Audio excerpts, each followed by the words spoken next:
Hai K-drama and C-drama lovers, bagaimana kabar kalian hari ini? Semoga dalam keadaan sehat ya. Spesial video kali ini saya akan merekomendasikan drama Korea dan China yang bertemakan pernikahan kontrak. Inilah dia drama Korea dan China yang bertemakan pernikahan kontrak dari tahun 2014 hingga 2022. 1. Prime Minister and I. Drama bergenre komedi romantis ini berkisah tentang Perdana Menteri Korea Selatan Kwon Yul yang berjuang untuk membesarkan ketiga anaknya sebagai ayah tunggal. Sementara Nam Da-jung adalah sosok wartawan yang bekerja untuk mencari berita skandal. Ia memiliki kepribadian ceria dan penuh semangat dalam mencari berita. Suatu hari, ia terikat pernikahan kontrak dengan Kwon Yul yang membuatnya menjadi ibu angkat dari anak-anaknya.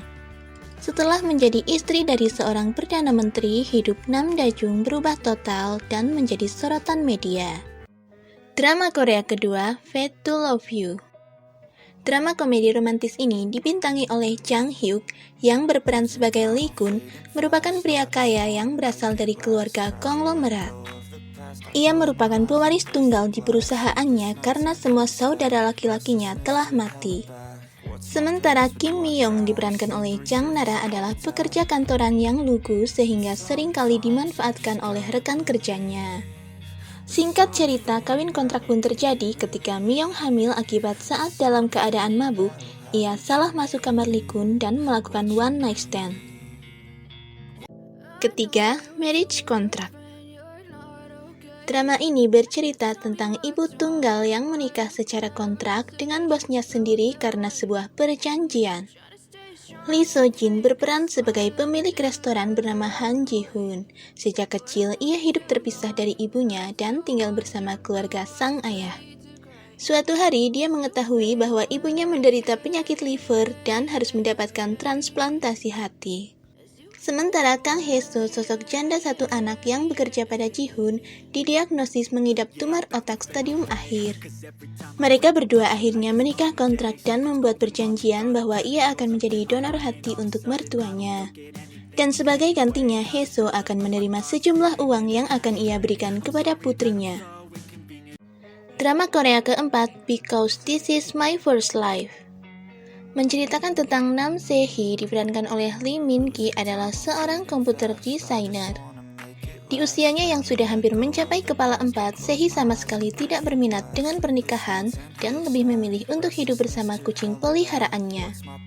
Sementara Yeon Ji-ho diperankan oleh Jung So-min merupakan seorang asisten penulis naskah drama. Ji-ho yang sebenarnya tinggal bersama adiknya memilih mencari tempat lain karena sang adik telah menikah dan istri adiknya sedang hamil. Singkat cerita, dengan keduanya yang memiliki masalah masing-masing, akhirnya Se-hee menawarkan pernikahan kontrak pada Ji-ho dan kompensasinya Ji-ho bisa tinggal di apartemennya dengan biaya yang miring. Drama Korea kelima, Ending Again. Drama ini menceritakan tentang kehidupan seorang gadis bernama Chan In-young diperankan oleh Jo So-min yang telah dicampakkan kekasihnya setelah 8 tahun berpacaran. Beberapa tahun kemudian, ia berencana akan membeli rumah dengan memperoleh pinjaman. Akan tetapi, karena pinjaman pembelian rumah hanya diperuntukkan bagi pengantin baru, ia harus mencari seseorang yang mau untuk menikah kontrak dengannya. Akhirnya, Do Yeon-soo, seorang mahasiswa seni, bersedia menikahinya. Setelah keduanya menikah dan berhasil mendapatkan rumah, Yo Chan-hee, mantan kekasih In-young, hadir kembali ke kehidupannya dan berusaha merebut hati In-young kembali. 6. Love in Contract. Drama ini menceritakan tentang sebuah layanan jasa yang menyediakan istri sewaan untuk dibawa ke acara-acara seperti reunian. Choi Sang-eun adalah seorang wanita cantik yang memiliki layanan jasa tersebut. Jung Ji-ho adalah klien yang telah terikat kontrak jangka panjang dengan Choi Sang-eun untuk hari Senin, Rabu, dan Jumat yang telah bertahan selama 5 tahun. Sementara Kang Hae-jin adalah aktor sekaligus putra bungsu keluarga konglomerat yang juga merupakan klien terbaru Choi Sang-eun. Dengan statusnya yang telah berkali-kali menikah, membuat masalah tersendiri di kehidupannya. Yang ketujuh, drama China Well Intended Love. Drama China komedi romantis ini menceritakan kisah seorang aktris yang menikah dengan seorang CEO perusahaan besar. Xiaolin diperankan oleh Wan Shuang adalah seorang aktris yang divonis mengidap leukemia. Kemudian Ling Yizhou diperankan oleh Su Kai-cheng adalah seorang CEO perusahaan yang didesak neneknya untuk melakukan pernikahan. Singkat cerita, demi mendapatkan transplantasi sumsum tulang, Xiaolin harus menikah kontrak dengan Ling Yizhou selama 2 tahun. Dalam masa pernikahan mereka, hadir rahasia di balik kisah cinta Ling Yizhou dengan Xiaolin.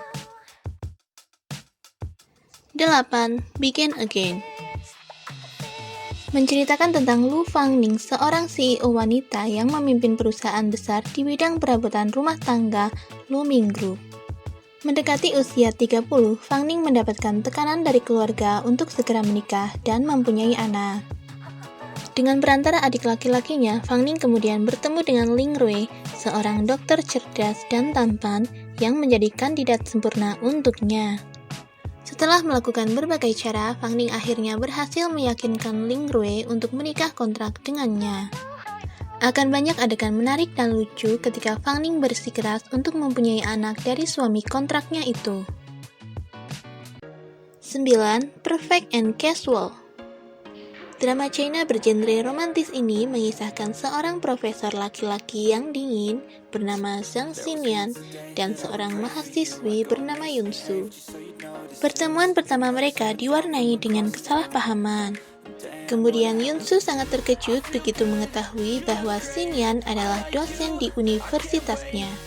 Dengan berbagai permasalahan yang mereka hadapi, keduanya kemudian sepakat untuk terlibat di dalam pernikahan kontrak. Setelah pernikahan, keduanya harus merahasiakan hubungan mereka dari orang-orang di sekitarnya. 10. Love in Time. Drama China Love in Time mengisahkan Su Jianan, seorang penulis yang sedang naik daun dengan basis penggemar yang terus berkembang. Mimpinya adalah menjadi seorang novelis yang sukses. Sementara Lu Boyan adalah CEO dari perusahaan investasi yang sukses. Dahulu saat SMA, keduanya merupakan musuh. Tetapi saat keduanya bertemu kembali, mereka berdua setuju untuk saling membantu. Lu Boyan dan Jianan akhirnya menandatangani kontrak pernikahan. Lalu bagaimana kehidupan pernikahan mereka mengingat keduanya adalah musuh masa lalu?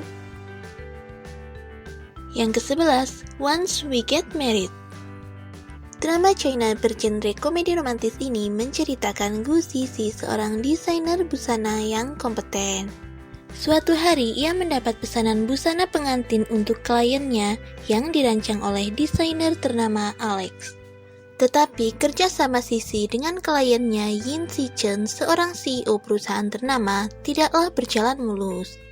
Demi mendapatkan kepercayaan Alex, keduanya akhirnya berpura-pura menjadi pasangan yang membutuhkan gaun pernikahan rancangan Alex.